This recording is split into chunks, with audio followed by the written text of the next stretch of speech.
नमस्कार मंडळी. अवधूत चिंतन श्री गुरुदेव दत्त श्री स्वामी समर्थ महाराज की जय.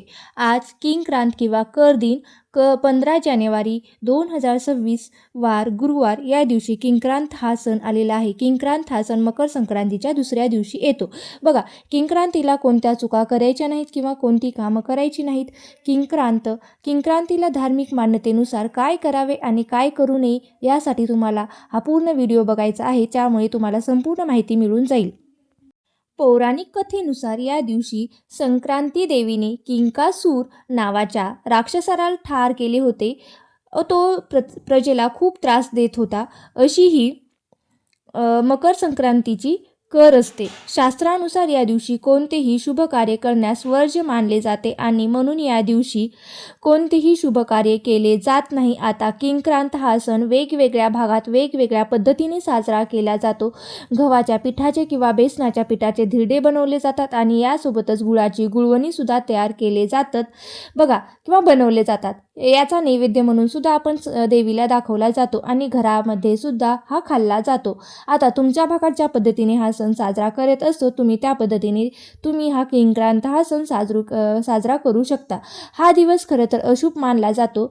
जर या दिवशी तुम्ही कळत नकळत काही कामे तुमच्याकडून केली गेली किंवा काही चुका जर तुमच्याकडून झाल्या तर वर्षभर तुम्हाला संकट, कटकटी, अडचणी तुमच्या मागे लागतील. आणि त्याचबरोबर किंक्रांतीला एक काम नक्की करावे. जर तुम्ही किंक्रांतीला हे काम केले तर पूर्ण वर्षभर सुखात जाईल आणि तुमच्या सर्व इच्छा व मनोकामना या पूर्ण होतील. बघा, कोणती कामे आहेत ते आपल्याला करायची आहेत किंवा कोणती कामे आहेत ते आपल्याला करायची नाहीत तर ते आपण आजच्या व्हिडिओमध्ये जाणून घेणार आहोत. पहिली गोष्ट म्हणजे महिलांनी संक्रांतीच्या दिवशी घातलेल्या ज्या बांगड्या आहेत त्या बांगड्या फोडू नयेत किंवा फुटणार नाहीत याचीही काळजी घ्यावी. किंवा काढायच्या असतील तर ते अलगद काढाव्या. लाखेचा चुडा असा आजच्या दिवशी काढू नका. चुकूनही उडला किंवा फुटला तर काही हरकत नाही, कारण तो जास्त वेळ टिकत नाही. तसेच सडा मारण्यासाठी महिलांनी या दिवशी शेणाला हात लावू व शेण काढू नये असं सुद्धा म्हटलं जातं. आता दुसरी, महिलांनी किंक्रांतीला चुकून सुद्धा केस धुवू नये. संक्रांतीचे कुंकू केसात आहे आणि म्हणून महिला केस धुवत असतात, पण ही गोष्ट चुकीची आहे. कुंकू केसात तसेच ठेवायचं असतं. केस किंक्रांतीनंतर करी दिन झाल्यानंतरच म्हणजे दुसऱ्या दिवशी धुवायचे आहेत बघा. त्याचबरोबर मकर संक्रांतीला 5 वर्षाच्या आतील मुलाचं बोरनान केलं जातं. लहान मुलांचे बोरनान रथसप्तमीपर्यंत केलं जातं. जर तुम्हाला शक्य असेल तर तुम्ही म्हणजेच किंक्रांतीला ते बोरनान करण्याचा प्रयत्न करा. ज्या लहान मुलांचे बोरनान हे किंक्रांतीला केलं जातं त्या मुलांची किंक्रांतीला त्यांची किरकिर निघून जाते. म्हणून रथसप्तमीपर्यंत करण्यापेक्षा तुम्हाला जर शक्य असेल तर तुम्ही किंक्रांतीलाच मुलाचं बोरनान करण्याचा प्रयत्न करा. त्यामुळे मुलांची किरकिर, चिडचिड निघून जात असते.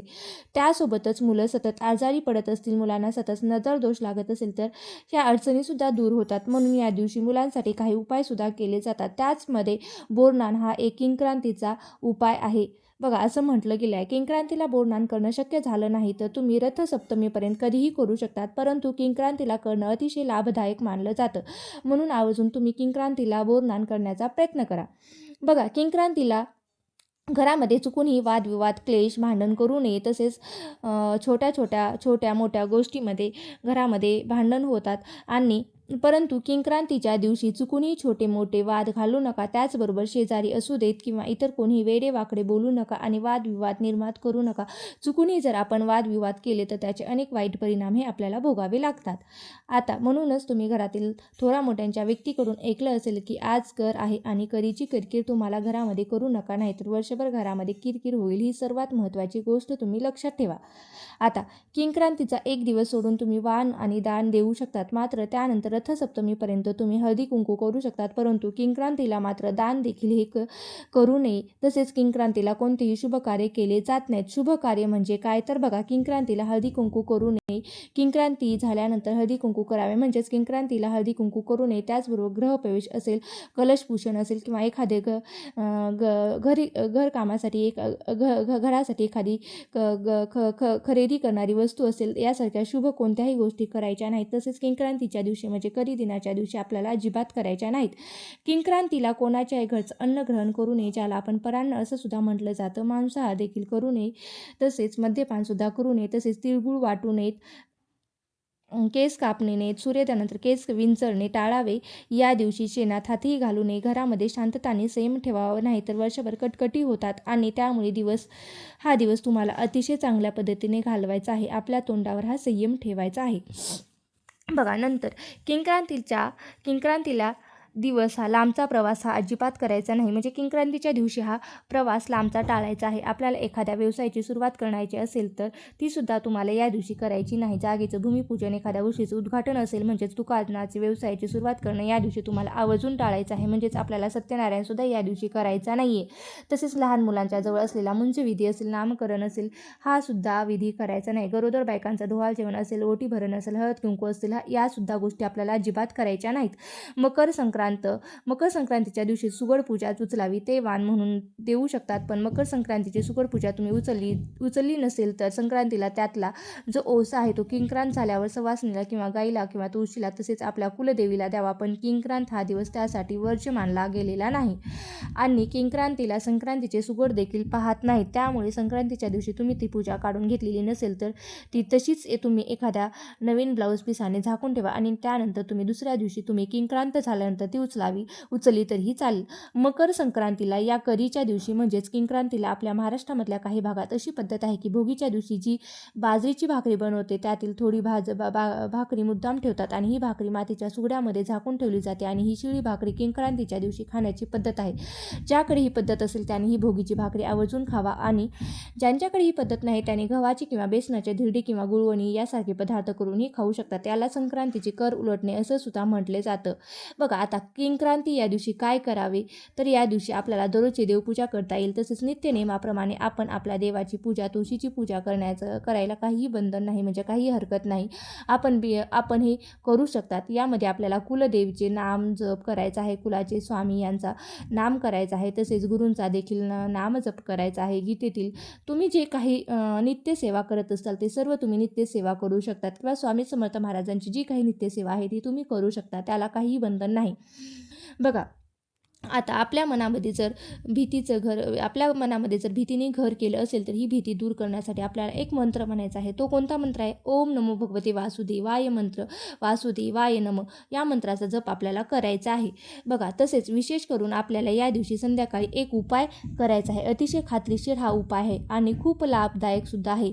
बघा आपल्याला या दिवशी संध्याकाळी सूर्य मावळतो त्यावेळेस घरातील कोणत्याही व्यक्तीने हातामध्ये काळे तीळ घेऊन हा उपाय करता येईल. चिमूटभर काळे तीळ आपल्याला आपल्या डाव्या हातात घेऊन उजव्या हातात आपल्या डाव्या हाताला लावायचा आहे आणि आपल्या घराच्या मुख्य दरवाजावरून हे 7 वेळा काळे तीळ घराच्या चौकटीपासून ते खालच्या उंबऱ्यापर्यंत उतरायचे आहेत आणि घराचा उत्तर दिशेला हे काळे तीळ फेकून द्यायचे आहेत आणि तीळ फेकल्यानंतर मागे वळून न पाहता सर्व पुढे बघून यावे, घरामध्ये प्रवेश करावा, हात पाय स्वच्छ धुवावे, घरातील देवाचे दर्शन घ्यावे आणि ओम नमो शिवाय किंवा महामृत्युंजय मंत्र बघा महामृत्युंजय मंत्र कोणता आहे?